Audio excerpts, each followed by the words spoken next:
راحت করাইলাম রব্বুল আলামিন মরহুমা বেগম খালেদা জিয়া তিনবার এই দেশের মানুষের জন্য নিবেদিত করেছেন।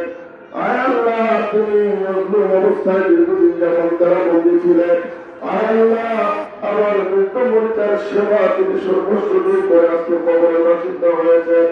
আল্লাহ আমার জীবনের জানা হয় জানা সমস্ত গুনাহ খাতারে মাফ ফরমাও। রব্বুল আলামিন ওনার জানাজায় সাক্ষ্য দেয় তোমার কাছে পছন্দনীয় মানুষ ছিলেন। আয় আল্লাহ, আজকে অবশ্য এটা করবে তোমার কাছে ভিক্ষা চাই। আল্লাহ ওনার কবরে তুমি রিয়াজুল জান্নাহ বানায় দাও। আয় আল্লাহ, দেশে থাকা অবস্থায় দেশের সেবারত অবস্থায় যত ভালো কাজ তিনি করেছেন, আল্লাহ সমস্ত ভালো কাজের উসিলায় ওনার আখিরাতের জীবনকে তুমি সুখময় করে দাও। আয় আল্লাহ, অসুস্থতাকালীন সময় থেকে নিয়মিত পরিপূর্ণ পর্যন্ত হাজার হাজার বার খতম কোরআন আদায় করা হয়েছে, তাসবিহ তাহলিল আদায় করা হয়েছে। আয় আল্লাহ, উলামায়ে কেরাম দোয়া করেছেন, মসজিদ মাদ্রাসায় দোয়া হয়েছে। আল্লাহ আজকের আয়োজন হয়েছে, আল্লাহ সমস্ত কিছু ওনার হয়ে পৌঁছায় দাও। আল্লাহ ওনার স্বামী সাবেক প্রেসিডেন্ট শহীদ জিয়াউর রহমান সাহেবের রয়ে পৌঁছায় দাও। ওনার আল্লাহ মরহুম সন্তান আরাফাত রহমান কুকুর রয়ে পৌঁছায় দাও। এই দলের প্রতিষ্ঠা থেকে এ পর্যন্ত যারা দল করে কবরে চলে গেছেন, আল্লাহ জানা অজানা সকলে রয়ে পৌঁছায় দাও।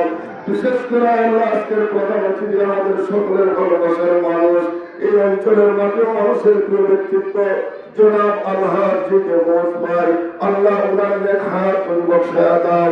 আমরা সবাই আশা করছি আল্লাহ উনি নির্বাচিত হবেন, দেশ 10 মাযহাব মিল্লাতুল ইসলামের খেদমত করবেন। আল্লাহ আমার ভাইকে তুমি নির্বাচিত হওয়ার তৌফিক বখশায়া দাও। আল্লাহ সমস্ত বাধা বিঘ্নতার আল্লাহ তুমি দূর করে দাও। আয় আল্লাহ, খালেদা জিয়া একবার নয়, দুইবার নয়, তিনবার রাষ্ট্রের প্রধানমন্ত্রী হয়েছেন। খালেদা জিয়া একটি আসন থেকে, একটি এলাকা থেকে, একটি বিভাগ থেকে উনি এমপি হননি। উনি বাংলাদেশের বিভিন্ন জেলা, বিভিন্ন বিভাগ থেকে অপরিচিত জায়গায় উনি এমপি হয়ে 26টি আসনে আলাদা আলাদা ভাবে এমপি হয়ে উনি প্রমাণ করেছেন উনার জনপ্রিয়তার ধারের কাছে বাংলাদেশের কোন নেতা নেত্রীর কোন স্থান নেই। এটা ইতিহাস।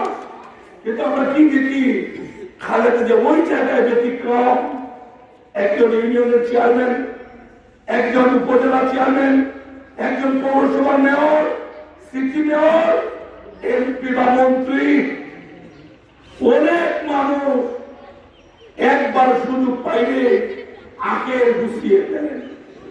কিন্তু খালেদা জিয়া মৃত্যুর সময় যে বাড়ি থেকে হসপিটালে গিয়েছিলেন, সেই বাড়িটিও ছিল ভাড়া করা বাড়ি। ওনার নিজের ঢাকায় কোনো ঠিকানা ছিল না। বাংলাদেশের 64 জেলা কোন এক গভী গ্রামে, প্রত্যন্ত গ্রামে পর্যন্ত উনার জন্য 1 বিঘা জমি উনি কিনে ওনার জন্য উনি রেখে যাননি। সরকারের দেওয়া বাড়ি অন্তর্বর্তীকালীন সরকার কেবল হস্তান্তর করেছে। রাষ্ট্রের দেওয়া বাড়ি, সেই বাড়ি তোমরা যাওয়ার আগ্রহ ছিল না। উনি আপাতমস্তক একজন সৎ মানুষ ছিলেন। উনি আপাতমস্তক একজন সাচ্চা দেশপ্রেমিক ছিলেন। উনি আপাতমস্তক আল্লাহ ভীরু ছিলেন। সেই জন্য কোন পাপ খালেদাকে স্পর্শ করতে পারেনি, কোন দুর্নীতি খালেদাকে স্পর্শ করতে পারেনি। আল্লাহ রাব্বুল আলামিন ইজ্জত, হায়াত, রিজিক সব কিছু আকাশ থেকে আসে, সবার চোখ ফাঁকি দেওয়া যায়, কিন্তু আল্লাহকে ফাঁকি দেওয়ার কোন ব্যবস্থা নেই। খালেদা জিয়ার দল বর্তমানে রাষ্ট্রীয় ক্ষমতায় নেই। খালেদা জিয়ার মৃত্যুর সময় খালেদা জিয়া রাষ্ট্রের কোন গুরুত্বপূর্ণ দায়িত্বে ছিলেন না। তারপরে এ যাবৎকালে সারা পৃথিবীতে যত মুসলিম নেতা নেত্রী শাহাদাত বরণ করেছেন, মৃত্যুবরণ করেছেন, অনেকের জানাজা হয়েছে। বাংলাদেশেও অনেক নেতার জানাজা হয়েছে, কিন্তু খালেদা জিয়ার জানাজা আল্লাহ রাব্বুল আলামিন সমস্ত রহমত বরকত দিয়ে লুকে লুকারণ্য করে জনসমুদ্র তৈরি করে দিয়েছেন। শেষ ভালো যার সব ভালো তার। খালেদা জিয়া একমাত্র ভাগ্যবান ব্যক্তি। দল মত পথ সমস্ত কিছু যেন এক হয়ে গিয়েছিল খালেদা জিয়ার জানাজায়।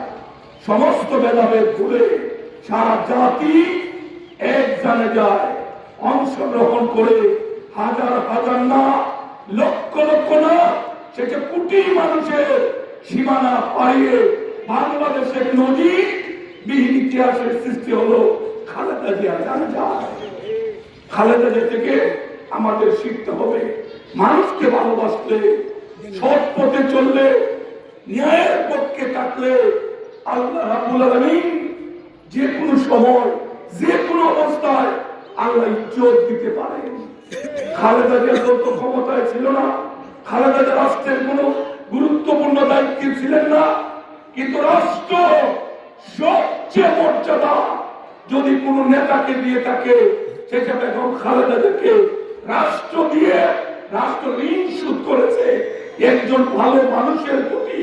মানুষের ভালোবাসা রাষ্ট্র বলেন, প্রশাসন বলেন, অন্য মতের মানুষ বলেন, সবাই বুঝেছে খালেদা জিয়া এটা ছিল প্রাপ্য। খালেদা জিয়া আমাদের জন্য অনেক কিছু করেছেন। খালেদা জিয়া গণতন্ত্রের জন্য লড়াই করেছেন, খালেদা জিয়া ন্যায়ের পক্ষে লড়াই করেছেন, খালেদা জিয়া কৃষকের পক্ষে কাজ করেছেন, খালেদা জিয়া আলেম ওলামার পক্ষে কাজ করেছেন, খালেদা জিয়া মায়েদের জন্য কাজ করেছেন।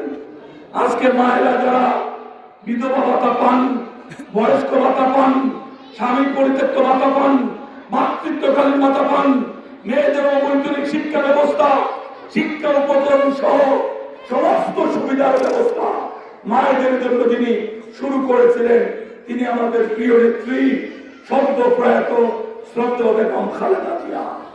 5,000 টাকা কৃষি সুদ সহ মওকুফ করেছিলেন। নিশ্চয়ই আপনাদের মনে আছে তিনি ছিলেন বেগম খালেদা জিয়া। বয়স্ক ভাতা শুধু মায়েদের জন্য নয়, পুরুষ বয়স্কদের জন্য ভাতার প্রচলন খালেদা জিয়া চালু করেছেন। বিএনপি আওয়ামী লীগ হিন্দু মুসলমান না, প্রতিটা পরিবারের যেন আমরা কার্ড মায়েদের হাতে তুলে দিতে পারি এই ব্যাপারে আমরা দল ধর্মের উদ্যোগে আমরা যেন ইমানি দায়িত্ব পালন করি। প্রতিটা কৃষক কৃষি কার্ড যেন আমরা কৃষকদের হাতে ঠিক মতো তুলে দিতে পারি। রাষ্ট্রের সমস্ত সুবিধা কৃষক ভাইরা যেন পায়, এখানে যেন আমরা কেউ দলাদলি না করি।